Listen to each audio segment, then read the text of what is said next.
Because the Chinese does not need to master another man's English. And when you go to the United Nations, you see people who can speak English, refusing to speak English, insisting on speaking their mother tongues. And the United Nations will use our own money to pay for interpreters and all of that will help everybody to understand what they are saying. The Chinese will say, tun, tun, tun. I don't agree. You can't say, no, you must speak English. Because globally, there is no language that is a standard or a determinant of progress. So that is critical. Now, here, English language is fantastic. There's nothing wrong with it. And I'm not saying we should take it away. I am saying that it is overrated. English language should not be a determinant of progress in our own country. It is not our fault. I'm speaking to you guys, right? It is not our fault that we have our language.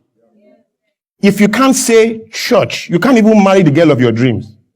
Because if you go to a house on Sunday and you say, we are going to church, and your daddy, the father of the girl says, where are you guys going? Say, we are going to church. That's the end. I mean, he will just call his girlfriend, his daughter, and say, you've not found your husband, though. Except the father is also a church-speaking father. Where church has met church. And there are churches. So, by sympathetic resonance, they agree. Okay, great. But the idea is that we really have to take a second look at this.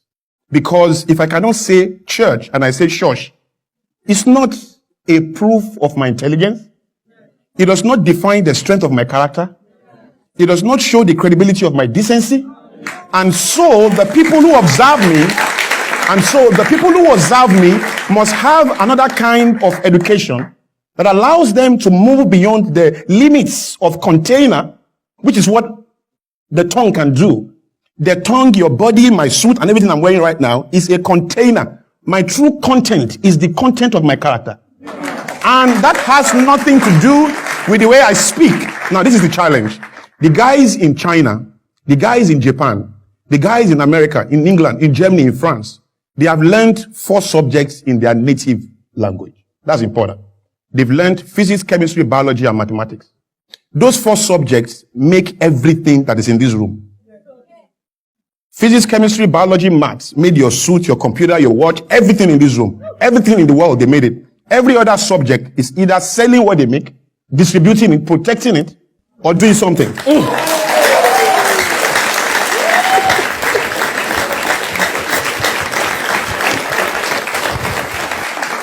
Now, the idea is that because they learned those subjects in their native languages, I believe it aided comprehension. Look, why are the richest nations in the world, the first world countries in the world, why are these nations all speaking their native languages? It's just food for thought. Why is it that lingua franca only exists in third world nations and nations that have been colonized? Is it not looking more and more like an agenda to keep us small? Because every time you ignore the gift of nature, you embrace another inferior fabric that in itself is artificial and cannot define your originality, your authenticity, and your strength. So,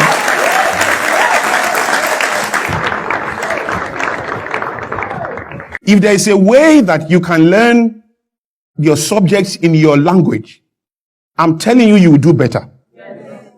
You will comprehend better. Now you then ask me, so how do we communicate nationally? How do we talk to the guys in Kano and the guys in the East and the guys everywhere? Exactly, because you are preempting my question, because here I am looking at you like, I was about to say that 2 things. So what is your suggestion now that I speak Yoruba now on this program? And it's ironic because you are actually speaking the English, yes, and the intensity of the English is making these creatures clap. I love you all. And they are all clapping. So so what is do we see a bit of an irony here? Is that like a logical question to ask? So how do I communicate with you? Yes. First of all, I would like to say that I don't have a problem with English language. We have accepted it for over 50 years now. There's nothing we can do about that. What I'm saying is, let us check it and put it in perspective, such that we can find a way to communicate, probably using the same language, but not hindering us from progressing. Because you can't even get a good job if you don't speak this language very well. And what is this language? This is a language that is artificial to you. Your nature is what is natural to you. And so I should judge you if you cannot speak Yoruba very well or you cannot speak Igbo very well. Now, pidgin is not an embarrassment. Pidgin is the proof. Pidgin is the proof of a people's struggle with an original language. So there's pidgin French, there's pidgin English, there's pidgin Yoruba. Most of the Yoruba you speak is pidgin. There's pidgin Igbo. Pidgin is proof of a people's struggle with an original language. So there's pidgin in every language.